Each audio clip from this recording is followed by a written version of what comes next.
ആമിൽ അൽ റസൂൽ അധ്യായം 8. സ്തെഫാനോസിനെ കൊല ചെയ്തത് ശൗലിന് സമ്മതമായിരുന്നു. അന്ന് ജെറുസലേമിലെ മഹല്ലിന് എതിരായി വലിയ അദാബ് നടന്നു.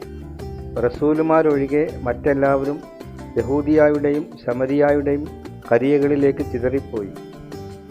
മോമിനീങ്ങൾ സ്തെഫാനോസിനെ ഖബറടക്കി. അവനെ ചൊല്ലി അവർ വലിയ ഹദ്ദാദ് ആചരിച്ചു. എന്നാൽ ശൗൽ മഹല്ലിനെ നശിപ്പിക്കാൻ ശ്രമിച്ചുകൊണ്ടിരുന്നു. അവൻ ബൈത്ത് തോറും കയറി ഇറങ്ങി സ്ത്രീ പുരുഷന്മാരെ വലിച്ചഴിച്ചു കൊണ്ടുവന്ന് തടവിലാക്കി. തെറ്റിപ്പോയവർ കലിമയുടെ ഇഞ്ചിയിലുമായി ചുറ്റി സഞ്ചരിച്ചു. ഫൽബൂസ് സമരിയായിലെ ഒരു മദീനയിൽ ചെന്ന് അവിടെയുള്ളവരോട് അൽ മസീഹിനെക്കുറിച്ചുള്ള വയലു പറഞ്ഞു. ഫൽബൂസ് പ്രവർത്തിച്ച അലാമത്തുകൾ കേൾക്കുകയും കാണുകയും ചെയ്ത ജനക്കൂട്ടം അവൻ പറഞ്ഞ കാര്യങ്ങൾ ഏക മനസ്സോടെ ശ്രദ്ധിച്ചുകൊണ്ടിരുന്നു. റൂഹുൻ നജസ്സുകൾ പിടിച്ച പലരിൽ നിന്നും അവ വിട്ട് ഉച്ചത്തിൽ നിലവിളിച്ചുകൊണ്ട് പുറത്തുപോയി. ഏറെ തളർവാദ രോഗികളും മുടന്തന്മാരും ശിഫയായി. അങ്ങനെ ആ മദീനയിൽ വലിയ സാദത്തുണ്ടായി. സിഹ്ർ നടത്തിക്കൊണ്ടിരുന്ന ഷീമോൻ എന്നൊരാൾ ആ മദീനയിലുണ്ടായിരുന്നു. അവൻ അവയുമാണെന്ന് സ്വയം അവകാശപ്പെട്ടുകൊണ്ട് സമരിയാദേശത്തെ അമ്പരിപ്പിച്ചിരുന്നു.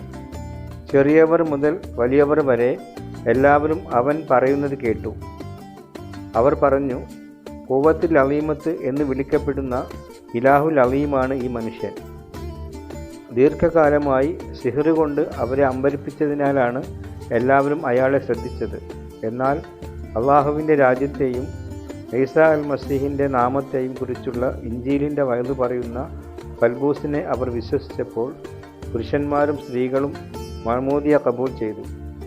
ഷിമോനും ഈമാൻ അർപ്പിച്ച് മഹ്മൂദിയ കബൂൽ ചെയ്തു ഫൽബൂസിൻ്റെ കൂടെ ചേർന്നു. സംഭവിച്ചുകൊണ്ടിരുന്ന അലാമത്തുകളും വലിയ കുദരത്തുകളും കണ്ട് അവൻ അജബിലായി.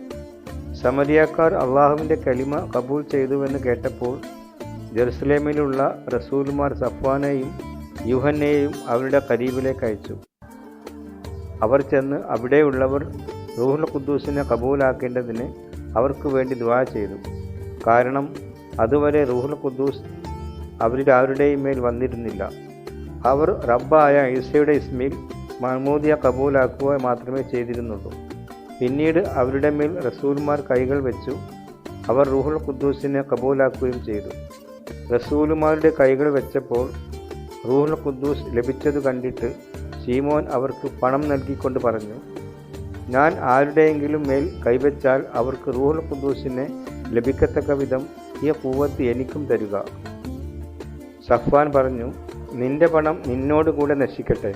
കാരണം അള്ളാഹുവിൻ്റെ ഹിബത്ത് പണം കൊടുത്തു വാങ്ങാമെന്ന് നീ വിചാരിച്ചു. നിനക്ക് ഈ ഖിദ്മത്തിൽ പങ്കും ഓഹരിയും ഉണ്ടായിരിക്കുകയില്ല. കാരണം നിന്റെ ഖൽബ് അള്ളാഹുവിൻ്റെ അടുക്കൽ മുഖ്ലിസല്ല.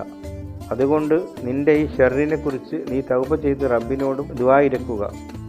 ഒരുപക്ഷെ നിന്റെ ഖൽബിലെ നീചമായ ഈ നിയ്യത്ത് കാഫിറത്താക്കപ്പെടും. നീ കടുത്ത കിബറിലും ഗുൽമിൻ്റെ ബന്ധനത്തിലുമാണെന്ന് ഞാൻ മനസ്സിലാക്കുന്നു. ശീമോൻ മറുപടി പറഞ്ഞു, നിങ്ങൾ പറഞ്ഞതൊന്നും എനിക്ക് സംഭവിക്കാതിരിക്കാൻ എനിക്ക് വേണ്ടി നിങ്ങൾ റബ്ബിനോട് ദുആ ഇരിക്കുക. അവർ റബ്ബിൻ്റെ കലാമിന് ഷഹാദത്ത് നൽകുകയും വയലു പറയുകയും ചെയ്തതിന് ശേഷം ജെറുസലേമിലേക്ക് മടങ്ങി. അങ്ങനെ അവർ സമരിയാക്കാരുടെ പല കരിയകളിലും ഇഞ്ചീലിൻ്റെ വയലു പറഞ്ഞു.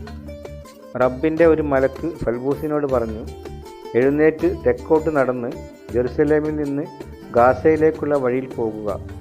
അത് ഒരു വിജനമായ വഴിയായിരുന്നു.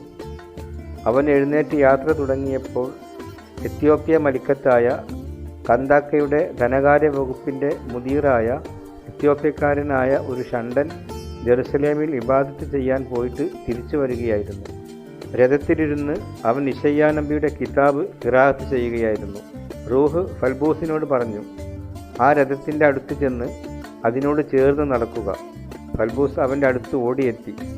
അവൻ യിശയ്യാ നബിയുടെ കിതാബ് ഖിറാഅത്ത് ചെയ്യുന്നത് കേട്ട് ചോദിച്ചു, ഖിറാഅത്ത് ചെയ്യുന്നത് നിനക്ക് മനസ്സിലാകുന്നുണ്ടോ? അവൻ മറുപടി പറഞ്ഞു, ആരെങ്കിലും ശരിയായ മായന പറഞ്ഞു തരാതെ എങ്ങനെയാണോ ഞാൻ മനസ്സിലാക്കുക? രഥത്തിൽ കയറി തന്നോടുകൂടെ ഇരിക്കാൻ ഫൽബൂസിനോട് അവൻ തലബ് ചെയ്തു. അവൻ ഖിറാഅത്ത് ചെയ്തുകൊണ്ടിരുന്ന കിതാബുൽ മുഖദ്ദസിലെ ആയത്ത് ഇതാണ്: അറുക്കുവാനുള്ള ആടിനെപ്പോലെയും രോമം കത്തിരിക്കുന്നവൻ്റെ മുമ്പിൽ മിണ്ടാതിരിക്കുന്ന കുഞ്ഞാടിനെപ്പോലെയും അവൻ വായ് തുറക്കാതിരുന്നു. അപമാനിതനായ അവസ്ഥയിൽ അവന് നീതി കിട്ടാതെ പോയി. അവൻ്റെ ഖലീഫമാരെക്കുറിച്ച് ആര് വിവരിക്കും? ദുനിയാവിൽ നിന്ന് അവൻ്റെ ഹയാത്ത് എടുക്കപ്പെട്ടുവല്ലോ. ഷണ്ടൻ ഫൽബൂസിനോട് ചോദിച്ചു, ആരെക്കുറിച്ചാണ് നബി ഇത് പറയുന്നത്? തന്നെക്കുറിച്ച് തന്നെയോ അതോ മറ്റൊരാളെക്കുറിച്ചോ എന്ന് ദയവായി പറഞ്ഞു തരണം. അപ്പോൾ ഫൽബൂസ് ഷണ്ടൻ ഖിറാഅത്ത് വായിച്ച ചെയ്ത കിതാബുൽ മുഖദ്ദസിലെ ആയത്ത് ആധാരമാക്കി അവനോട് ഈസയെക്കുറിച്ചുള്ള ഇഞ്ചീലിൻ്റെ വയല് പറഞ്ഞു. അവർ സഞ്ചരിക്കുമ്പോൾ വെള്ളമുള്ള ഒരു സ്ഥലത്തെത്തി. അപ്പോൾ ഷണ്ടൻ ചോദിച്ചു, ഇതാ വെള്ളം, എനിക്ക് മഅ്മൂദിയ നൽകുന്നതിന് എന്തെങ്കിലും തടസ്സമുണ്ടോ? അപ്പോൾ ഫൽബൂസ് പറഞ്ഞു, നീ കാമിലായ ഖൽബോടെ ഈമാൻ അർപ്പിക്കുന്നുവെങ്കിൽ ആകാം എന്ന് പറഞ്ഞു. ഈസ അൽ മസീഹ് ഇബ്നുള്ളയാണെന്ന് ഞാൻ വിശ്വസിക്കുന്നു എന്ന് ഷണ്ടൻ മറുപടി പറഞ്ഞു.